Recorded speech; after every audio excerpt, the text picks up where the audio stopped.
হাসরের ময়দানে ফেরেশতারা দেখবে দুইটি সিংহাসন।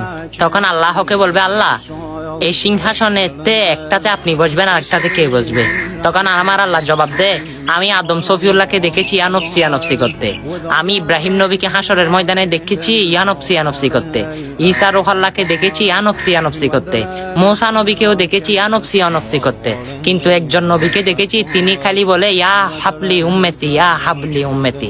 হ্যাঁ, তিনি আপনার নবী। হ্যাঁ, আমার নবীর এত মর্যাদা এত গুণগুলো আপনারা কি সে নবীর উম্মত হয়ে মানুষের কাছে পাঠাই দিতে পারেন না? আরে ভাই, পাঠাই দিলে আপনাদের অ্যালার্জি হয়, আপনাদেরকে শেয়ার করলে আমার রসুলের গুণগীতিগুলো আপনারা মনে করেন গুনাহ হবে।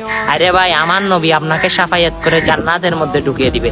আমার নবীর এই সম্মানটা সকল মুসলমানের কাছে জড়ের গতিতে শেয়ার করে দেন, তারা যেন আমার রসুলের সম্মান কত উঠবে সেটা জানতে পারে। আল্লাহ সবাইকে হেদায়েত দান করুক, আর ভিডিওটা শেয়ার করে সকল মুসলমানকে জানিয়ে দিন।